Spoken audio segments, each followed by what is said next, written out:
dini mbalimbali, tunaishi pamoja, tunacheza pamoja katika nchi moja iitwayo Tanzania.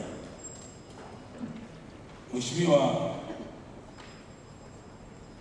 mkuu wetu wa mkoa, ndugu yetu Bwana Said Muhammad Mtanda, Mheshimiwa, mimi niseme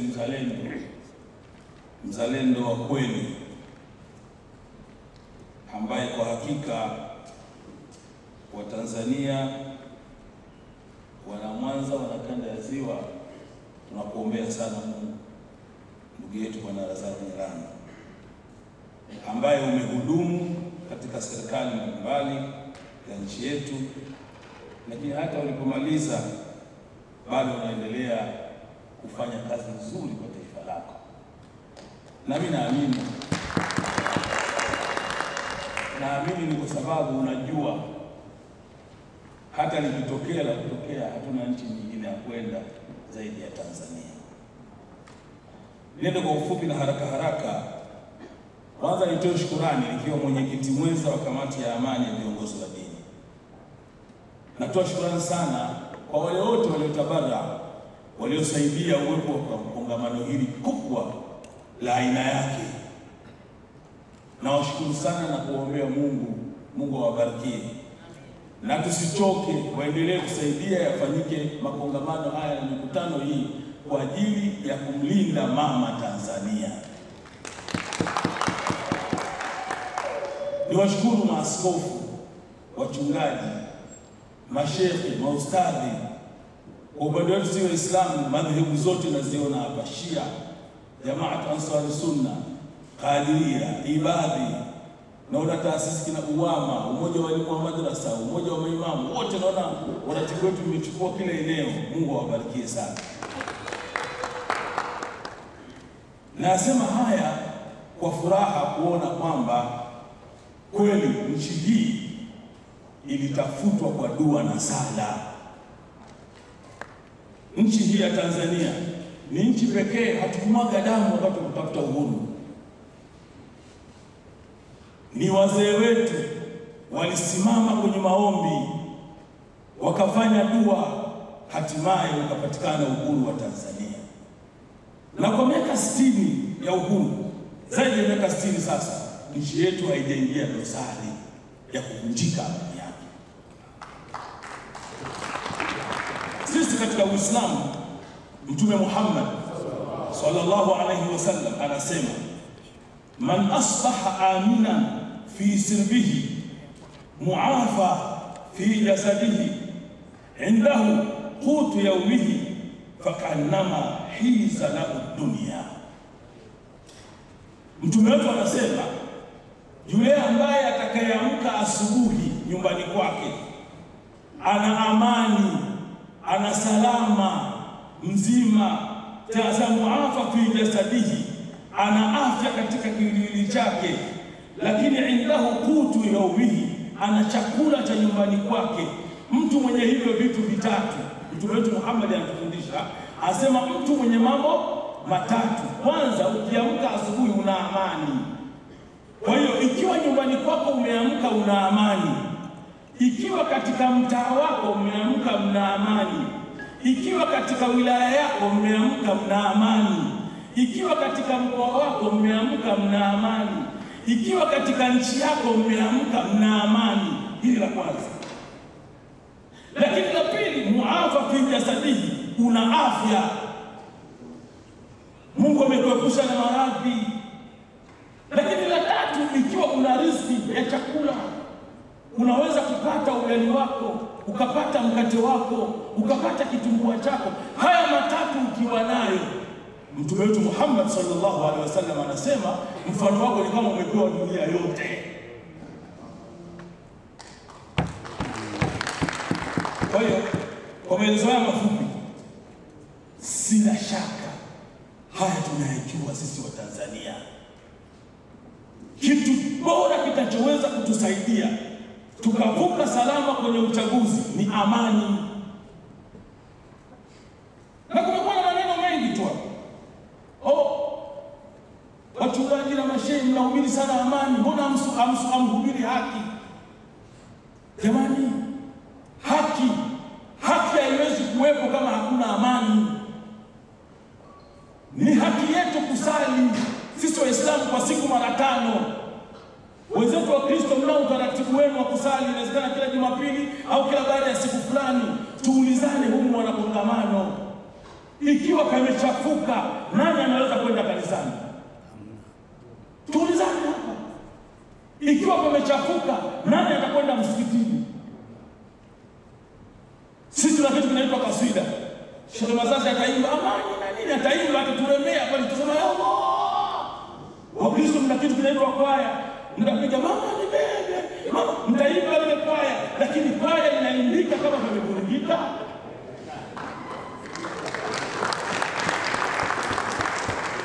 Kaswida itaimbika kama vimevurugika. Kwa hiyo jambo la kwanza ni amani. Ni haki yetu kujengewa vituo vya afya na serikali kama Watanzania kwa mujibu wa katiba. Ni haki yetu tuwe na hospitali nzuri, lakini tuulizane hapa, nani anaweza kwenda hospitali wakati kuna mtoto unalia? Ni haki yetu kuwa na mashule bora. Ni haki yetu serikali ijenge mashule bora, lakini nani anaweza kumpeleka mtoto wake skuli wakati kuna mabomu na wanajeshi wametanda mtaani? Nani anaweza kufanya hivyo? Haki inakuwepo, lakini haki haiwezi kuwepo ikapatikana kama hakuna amani. Amani ndio jambo la haki. Tumemwona Mwalimu Nyerere ameteuliwa kuwa msuluhishi pale Burundi. Alikwenda kusaka haki, alikwenda kusaka amani. Katibu mkuu wa Umoja wa Mataifa ni nani? Alikwenda kusaka haki duniani, alikwenda kutafuta haki, alitafuta amani. Wenzetu wa Gaza leo wanatafuta haki, wanatafuta amani. Tusidanganyane, amani kwanza. Hata maisha ya kawaida nyumbani kwako, baba mchungaji, shehe, pale nyumbani wewe na mkeo, wewe na mumeo, hivi kinacholeta salama pale nyumbani ni haki, ni amani. Hata mazungumzo yale kati ya baba na mama, yale mazungumzo yanafanyika kukiwa kuna haki, kukiwa kuna amani. Walio wangu wamenielewa. Kwenye nukta hiyo, kwa sababu ya muda niishia hapo. Lakini la pili kwa haraka ni jambo la kupiga kura. Sisi katika Uislamu, kura ni jambo linakubalika, linafaa. Kwanza kwa mujibu wa katiba ya nchi, ibara ya 21 kipengele namba 1 imeeleza wazi. Ukienda kipengele namba 2 ndio tunafafanua wazi, tunasema kila raia anayo haki na uhuru wa kushiriki katika uchaguzi. Katiba ya nchi ibara ya 21 kipengele 1 na 2. Kwa hiyo kama ni haki, kama tunataka haki, haki yetu ni pale ikifika miaka 5 kwenda kupiga kura. Asitokee mtu akwambia usiende kupiga kura. Kumekuwa na maneno mengi, au unaenda kupiga kura unamchagua nani? Upinzani wenyewe haupo. Hivi upinzani maana yake nini? Kwa mujibu wa sheria za nchi na katiba ya nchi hii, tuna vyama zaidi ya 18. Na vyama zaidi ya 10 viko kwenye mchakato wa uchaguzi. Vyama zaidi ya 10 viko kwenye mchakato wa uchaguzi. Sasa unasemaje huwezi kwenda kupiga kura? Mheshimiwa Mufti na Sheikh Mkuu wa Tanzania Dr. Sheikh Abubakar bin Zubair bin Ali Mbwana, yeye ameelekeza, amesema tutoke tukapige kura, na kuacha kwenda kupiga kura ni kujidhulumu. Kwa sababu utaacha atachaguliwa wewe hutaki, atachaguliwa asiyefaa, halafu ndani ya miaka 5 utabaki unajuta juto la Firauni. Hatupasi kujuta sisi. Twende tukachague, tujitokeze tukachague. Lakini na mimi nikazie maneno ya askofu wakati tunamaliza. Tunapokwenda kuchagua lazima tupime. Tumefanya kazi nzuri ya kuassess hawa. Tunakwenda kuangalia chama hichi, mgombea wa rais, mgombea wa ubunge, mgombea wa diwani, tunakwenda kuwasikiliza. Wako wanaosema tutafanya, tupeni kura, tutafanya. Wako wanaosema hivyo. Wako wanaosema mimi nikiingia nitashauri. Nimemsikia mmoja anasema yeye atashauri vitanda vipunguzwe. Amesikia yeye washauri na masoko. Ndio vidogo vile mita 2. Na huyu ni mgombea, ana haki. Atashauri. Lakini yuko anayesema mimi nitaendeleza. Sasa akili kichwani kwako. Ukamchague nani? Tanzania imesifika kwa amani, miaka 60 ya uhuru. Akili kichwani kwako. Tuendelee tukachague kudumisha amani au tukachague fujo? Sisi wa Tanzania tuna dini. Alafu ukishakusikia mtu ana dini, awe Mkristo ana dini, Muislamu ana dini, maana yake mjanja. Chukua hiyo. Mtu akishakuwa na dini maana yake mjanja.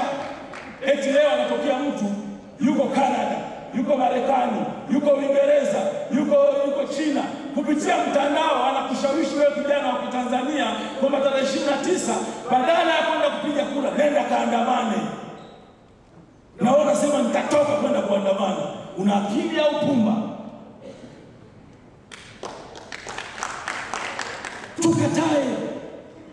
Tukatae. Lakini sisi kama watu wenye dini, mfano sisi Waislamu, Mungu wetu anasema hivi, hal jazaa'ul ihsan illa al-ihsan. Malipo ya wema huwa ni wema.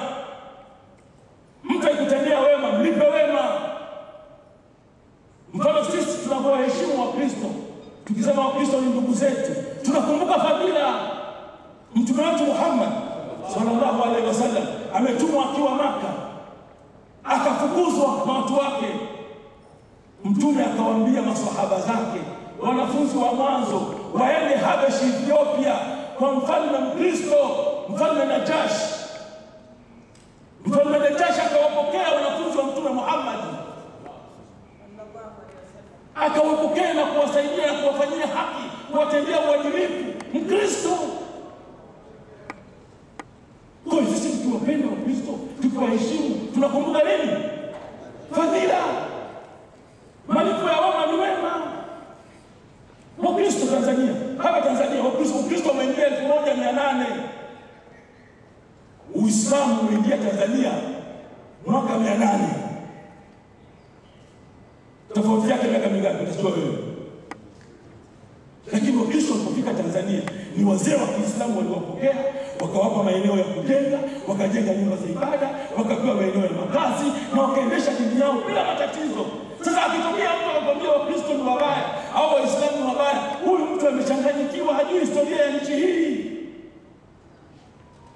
Hawa Wakristo na Waislamu ni ndugu. Hapa yuko Mkristo mchungaji, lakini mjomba wake ni Muislamu, shehe. Hapa yuko shehe, babu yake Mkristo. Hapa yuko shehe, lakini mwalimu wake Muislamu na kadhalika.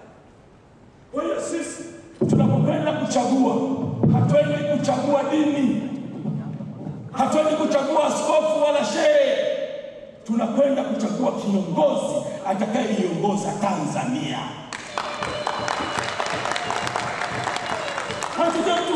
Hatuja huyu mwanamke kwani anakwenda kufanyaje pale?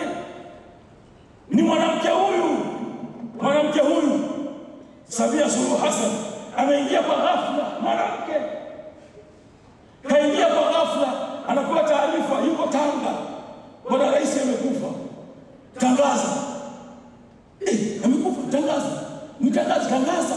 Na baada ya hapo rais wewe. Mwanamke huyu alishika nchi ndani ya miaka 4. Miradi ya kimkakati iliyoanzwa na Mwalimu Nyerere na Mzee Magufuli. Tukianzia sisi watu wa Mwanza, lazima tumshukuru Mungu. Watu wa Mwanza. Sisi ilikuwa kusafiri kwenda Bukoba, kwenda Kigoma. Unasafiri, ukifika pale feri unakaa masaa 3. Leo tunapita kwa masaa mangapi ndugu zangu? Viongozi tuseme kweli, tunapita kwa masaa mangapi? Hal jazaa'ul ihsan illa. Malipo ya wema ni wema. Tunayo mifano mingi. Sisi katika Qur'ani Mungu anasema wa qul i'malu fasayara Allahu 'amalakum wa rasuluhu wal mu'minun. Fanyeni kazi, mkifanya Mungu ataona, waumini yani wananchi wataona na mtume ataona. Kwa hiyo sisi hatusemi achaguliwe nani. Kama viongozi wenu wa dini katika mkoa wa Mwanza kwenye kanda ya Ziwa na nchi ya Tanzania. Na siku zote viongozi wetu wakuu, Mheshimiwa Mufti asemi achaguliwe nani. Tunasema pimeni. Mimi nazaliwa Ujiji Kigoma. Ilikuwa sisi kwenda Kigoma nyumbani, kabla ya kuondoka unatia nia, unafanya dua. Leo ukitaka kwenda Kigoma unaondoka saa 8, saa 2 usiku kwa sababu Kigoma barabara ya Kibondo Kasulu imefunguka, barabara ya kutoka Uvinza kule imefunguka. Huyo anaitwa mwanamke hawezi. Magufuli kaondoka, SR inaishia Dodoma nadhani. Ikoisha Dodoma Mkombo. Haijafika. Leo kamaliza, nilikuwa namuuliza Kadogosa rafiki yangu. Ananiambia shehe hata Mwanza tumeshapiga zaidi ya 60. Hivi karibuni itaingia hapa. Rais Samia amekuta vifo vya mama na mtoto, kati ya watu 100,000, zaidi ya watu, inasemekana zaidi ya watu kina mama 500 na kitu wanakufa. Ameipunguza mpaka 184. Jenga hospitali, jenga mashule. Ukienda vingine leo shule za ghorofa. Kwa tunachoweza kusema sisi, hatuambieni mchague nani. Na viongozi wa dini msende mkahubiri achaguliwe nani, ila tuwaeleze watu wetu vizuri kwamba ukienda kuchagua pima. Akili za kuambiwa changanya na zako. Haya ndio nataka mimi nichangie katika mkutano huu. Mwisho kabisa ni washukuruni sana kwa kuhudhuria kwenu. Kwa sababu kwa kuhudhuria kwenu viongozi wa dini mmeitia nguvu kamati yetu ya amani, na nimwaahidi hapa mkuu wetu wa mkoa, kamati hii ya amani ilifanya kazi kubwa wakati wa mavurugu yale ya uchunjaji, imeendelea kufanya kazi kubwa kwenye kila eneo, na sisi tutakuwa watu wa mwisho, na Mungu atulinde kamati ya amani tutaisaliti nchi yetu. Ni bora tuitwe machawa. Ni viongozi wa dini kulalini uchawa, lakini nchi ibaki kwenye amani. Upendo na amani. Dini mbalimbali